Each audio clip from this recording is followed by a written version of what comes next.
vamos começar aqui. A gente vai começar aqui com o evangelho escrito aí pelo apóstolo Mateus. Nós vamos falar do capítulo 1, versículo 18 até o versículo 25. Pequenininho, mas, rapaz, tem um monte de coisa interessantíssima aqui para a gente aqui. Bacana, vamos lá. Ele diz assim, e repetindo, tá? A Bíblia que eu estou usando é uma tradução na nova linguagem de hoje. Então, não é aquele texto bíblico, né, difícil de ficar... É um texto bem simples, né? Como eu digo, tem muita gente que estuda teologia. Eu estudei teologia, então posso falar isso. Tem muita gente que gosta daquela, né, Almeida, e outras assim que são até mais... Eu, particularmente, tenho uma, que é a Bíblia de Jerusalém, que eu comprei, indicado por um amigo, que é considerada uma das melhores Bíblias do mundo, porque ela foi ela foi traduzida por um comitê de teólogos católicos, protestantes, budistas, tinha gente de tudo que era religião, que ajudou nessa tradução. Eu tenho ela aqui, muitas vezes eu faço consultas, porque é interessante, porque ela não tem vínculo com nenhuma religião, ela é um tipo de Bíblia que foi traduzida de uma coisa bem universal, né, vamos dizer assim. Então, essa aqui, traduzida na nova linguagem de hoje, eu acho muito bacana, porque... Opa! Os dois brincando aqui. O gato arranhando. Ó, começou. Aqui, meu filho, aqui os filhos fazem zoeira. Olha só, ele pulando em cima dela. Para a bola. Vamos lá, quando tu brigar com eles aí, tu fecha o microfone. Deixa eu fechar, peraí. Mamãe vai dar bronca. Então, ele diz o seguinte, começando aqui do versículo 18, capítulo 1. O nascimento de Jesus Cristo foi assim. Maria, sua mãe, ia casar com José. Mas antes do casamento, ela ficou grávida pelo Espírito Santo. Aqui, só nesse trechinho, o primeiro versículo já tem um monte de coisa para a gente tratar aqui. E eu vou tratando aos pedacinhos para a gente poder ir tentando trazer isso aí de uma forma bem paulatina, né? Márcia chegou aí, boa noite, Márcia. Márcia chegou. Márcia! Nossa, Márcia. Está sempre presente aí. Luiz Henrique também chegou já fazendo pergunta. Já chegou fazendo pergunta. Então, aqui já tem um monte de ensinamento que eu acho que só esse primeiro versículo vai dar essa live toda aqui. Mas vamos lá. A questão é a seguinte. Quando ele diz que Maria, né, a mãe de Jesus, ia casar com José, a primeira coisa que... Aí você fala assim, mas antes do casamento ela ficou grávida pelo Espírito Santo. Vamos lá, vamos no contexto histórico. Naquela época, como é que era o casamento de um homem e uma mulher? Um homem, ele quando pretendia uma mulher, né, nós temos que também entender, voltar ao tempo histórico, saber que naquela época, né, o homem ele tinha um certo poder, né, pela mulher, né, o mundo evoluiu, hoje a gente tem essa relação de igualdade, somos todos seres humanos em evolução, mas aquilo ali se trata numa época em que o homem ele tinha um certo poder, principalmente o pai sobre as filhas também. Então, as filhas eram dadas em casamento a um possível pretendente. Então, o que deve ter acontecido? Provavelmente, José conheceu Maria, né? Teve, né, aquela pretensão de se casar com ela. Há alguns registros históricos, inclusive de José e outros historiadores da época, falam que José, ele era um cara que já tinha filhos, era viúvo, ele já tinha outros filhos do primeiro casamento. Ele se apaixonou por Maria e ele manifestou a sua vontade de se casar. Como que aconteceu? O pai da moça que foi pedida em casamento, ele tinha uma certa negociação contratual com o pretendente. Essa negociação contratual envolvia muitas coisas, às vezes até dote, tá? Então, às vezes, o interessado tinha até que pagar a família um determinado valor, que seria o dote, para ele poder desposar uma filha. Não é o caso, não encontrei registros históricos sobre isso, mas certamente José foi lá, fez um acordo com a família e disse, eu vou desposar a Maria. E aí, como é que aquilo era feito? Ele pedia um prazo para poder construir a casa, ou arrumar a casa, para poder levar a pessoa para poder desposar, ou seja, casar com aquela pessoa, já levando ela para uma estrutura de vida, né, compatível, no mínimo compatível com aquela que ela já tinha na casa dos seus pais.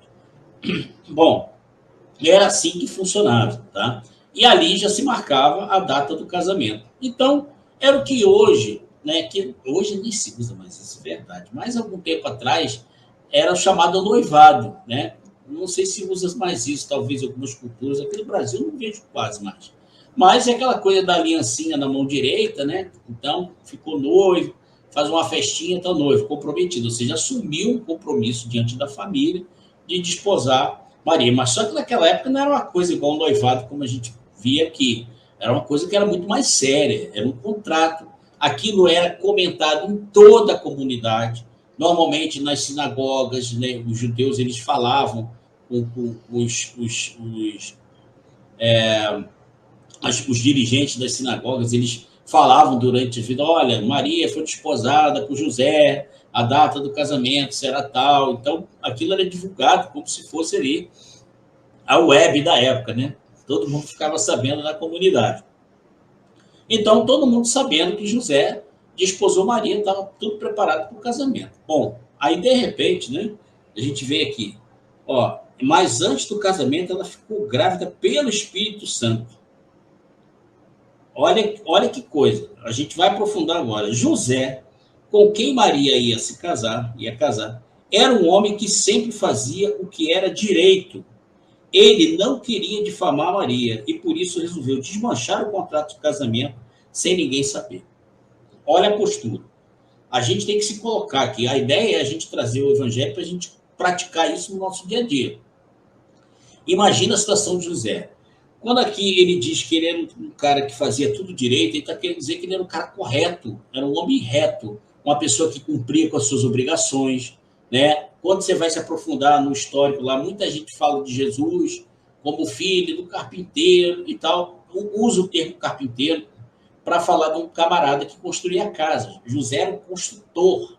De tendas, né? E tendas, que naquela época eram as casas. O formato das casas, eles usavam muita argila, muito barro, usavam areia, usavam madeira, eles usavam muita coisa lá. Mas ele era um cara especializado em construir casas. Tem um livro, inclusive, de Jesus, que mostra muito isso, que ele era requisitado, às vezes, em vários lugares distantes, e Jesus ia com ele.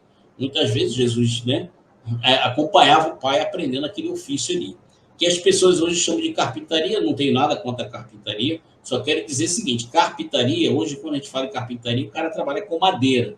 Essa tradução da Bíblia que chama do carpinteiro, na verdade, José, ele era um construtor de tendas, né? Coincidentemente, a mesma profissão do pai do apóstolo Paulo, que à época era Saulo, e a gente vai ver essas coincidências depois.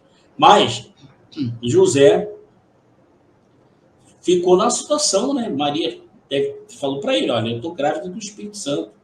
E o cara, pô, peraí, velho, grávida do Espírito Santo, qualquer pessoa reagiria como ele. Eu sou um homem honrado. O que vão falar de mim? Das duas, uma, né? Olha a situação que José ficou. Ou vão pensar que fui eu que engravidei ela antes do tempo, porque isso iria também denegrir a imagem dele. Pô, como é que o cara desposa uma mulher, assume o compromisso lá na família, e depois ele vai lá e engravida a mulher?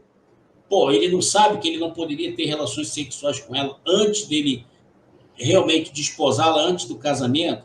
Ele só poderia ter no momento que ela fosse coabitar com ele debaixo do mesmo teto. Aí, o que ia pensar? Tá vendo? O cara não é tão certinho assim, não. O cara é o maior 7-1. O cara veio aqui e fez um papelão desse. Ele já estava preocupado com a imagem dele. Mas ele era um cara tão amoroso que ele ficou preocupado com Maria.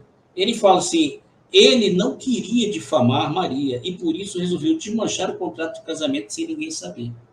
Olha só, ele falou, cara, eu vou tentar então, né, desmanchar esse contrato e, sei lá, depois eu vou dar o rumo da minha vida, mas eu não vou assumir um filho que não é meu. Enquanto José estava pensando nisso, um anjo do Senhor apareceu a ele num sonho e disse, José, descendente de Davi, não tenha medo de receber Maria como sua esposa, pois ela está grávida do Espírito Santo. Ela terá um menino, e você porá dele o nome de Jesus, pois ele salvará o seu povo dos pecados deles.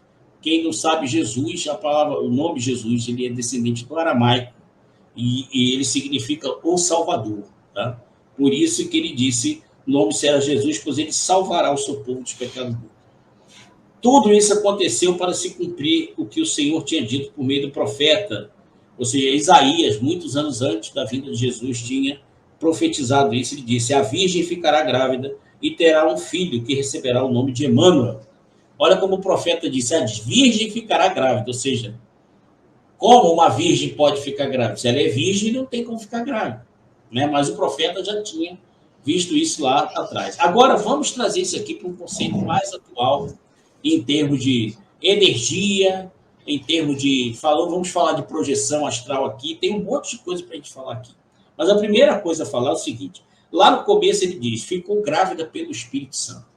A questão é, a gente ouve muita gente pregar sobre isso, né? E a pessoa fala, o Espírito Santo, é o Espírito Santo de Deus, é todo poderoso, ele pode fazer tudo. Mas o que é o Espírito Santo? Ou quem é o Espírito Santo? Então, esse aí já é uma questão que a gente começa a ter que buscar conhecimento em outras áreas. Eu vou trazer para vocês aqui algumas informações, eu vou misturar muita coisa que vem do Egito Antigo, vou misturar algumas coisas do livro de Urântia, vou trazer algumas coisas de outros livros que falam de milagres, mas vou tentar contextualizar isso aqui de uma forma bem simples, tá? Eu vou ver aqui, eu falei para a Bianca que eu ia tentar fazer uma coisa bem descontraída com vocês aqui, para a gente poder, assim, não deixar isso aqui enfadonho, né? Não deixar essa aula não, esse bate-papo aqui. Rapaz, agora eu esqueci. Estava fazendo uma coisa aqui, esqueci, vamos lá. Velhinho tá aqui. Opa, achei. É isso aí. Vou compartilhar isso aqui. Tá? Pessoal, eu estou me sentindo muita vontade com vocês aqui, tá bom? Então, quero que vocês também se sintam à vontade. Falem aí o que vocês quiserem falar. Eu vou projetar minha tela aqui. Deixa eu ver aqui. Eu acho que era apresentar, né? E compartilhar a tela. Espera aí que eu tenho que botar aqui, espera aí. Vai. Botar o quê, cara? Não, tem que botar no layout de tela. Eita, que beleza! É, Fiona. Que beleza.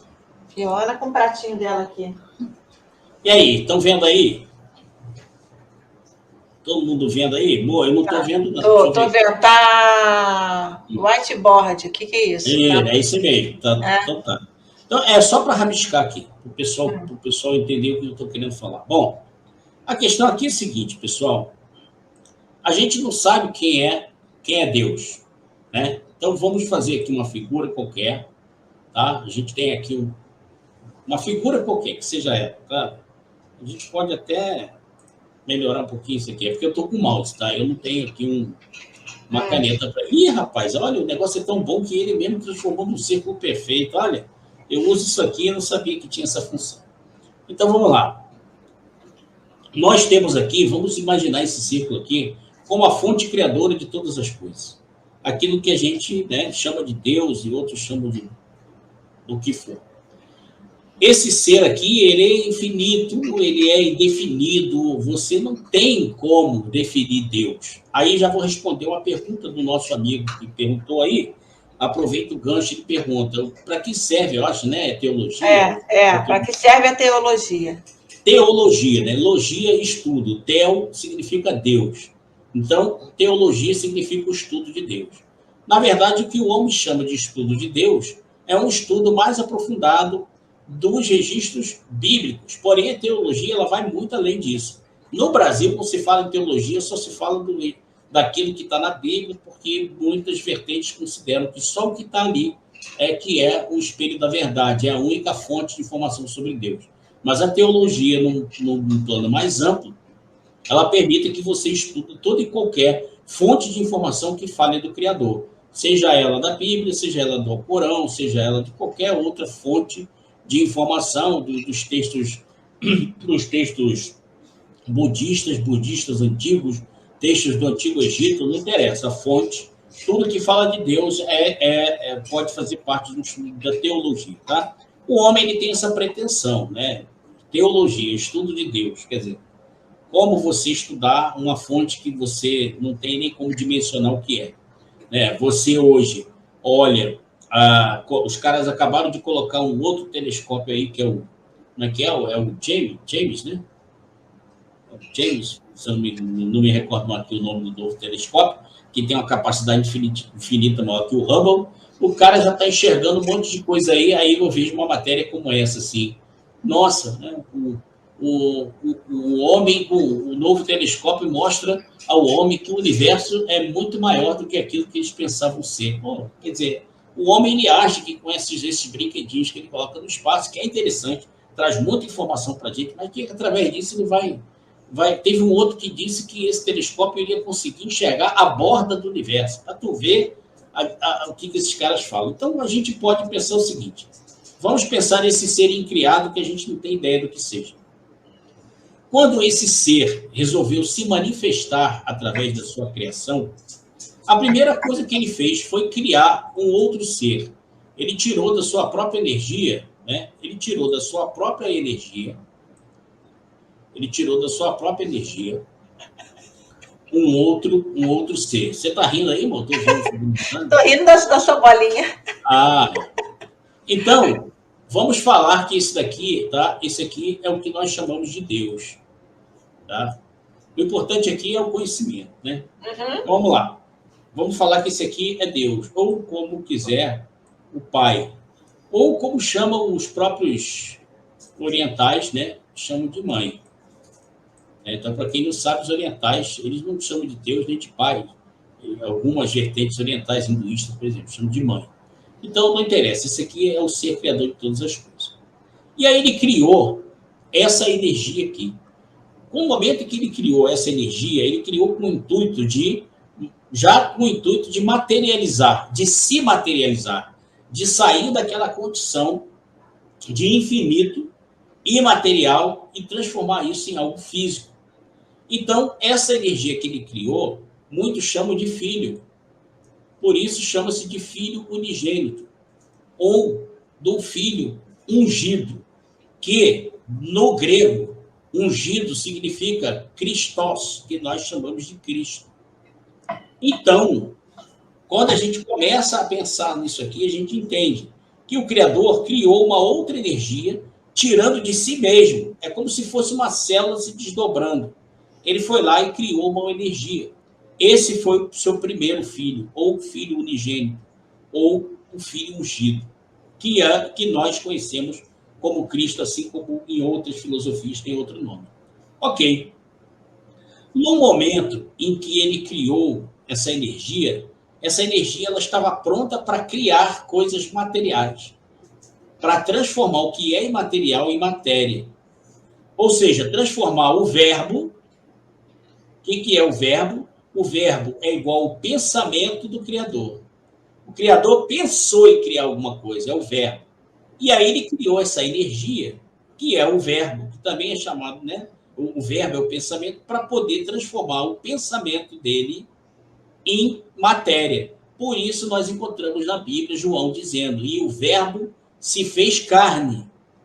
Porque ele estava querendo dizer da forma dele, da forma que foi traduzida, dá somente aquela impressão seguinte, que o ser espiritual, né, essa energia se transformou no homem Jesus. Também, mas é mais do que isso.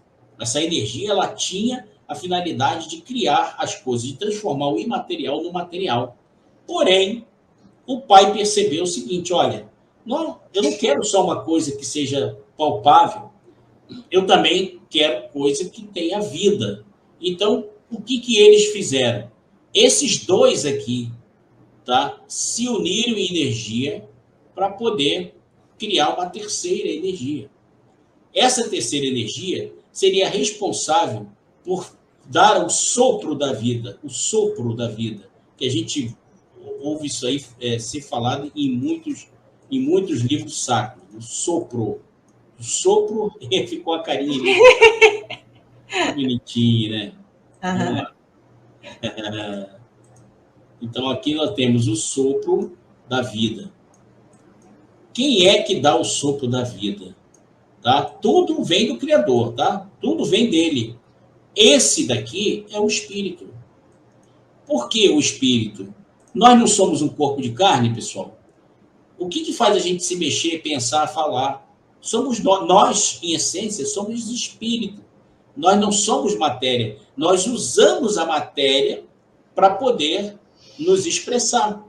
Porém, como esse foi o primeiro espírito a ser criado, aquele que seria responsável por dar vida a toda e qualquer criação, ele passou a ser chamado de Espírito Santo. Aquele que dá a vida a todas as coisas. Agora a gente consegue entender o que a teologia chama de Santa Trindade. Desculpa aí, tá? Mas eu vou ver se eu consigo uma canetinha para... Eu acho que esse daqui não permite colocar a caneta. Eu até tenho ela aqui, mas vamos lá. Então, a Santa Trindade, tá?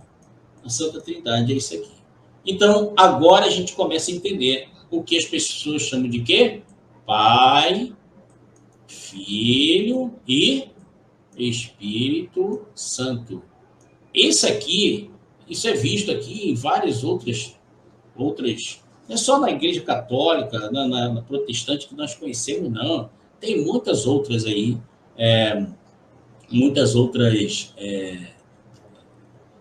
vertentes, filosofias religiosas que tratam disso. Então, agora a gente começa a entender o seguinte, ó, assim como vocês viram essa tela vazia no começo, né, e a própria Gênesis fala isso, né, antes era vazio, não existia nada, era escuridão. Ele está querendo se referir ao seguinte, só tinha um Criador, que a gente não consegue definir quem ele é. E aí, ele primeiro se manifestou em energia, depois ele criou uma outra energia dele mesmo, primeiro ele se manifestou com energia. Ele era, até então, era algo que a gente nem sabia o que ele era. Simplesmente era um vazio.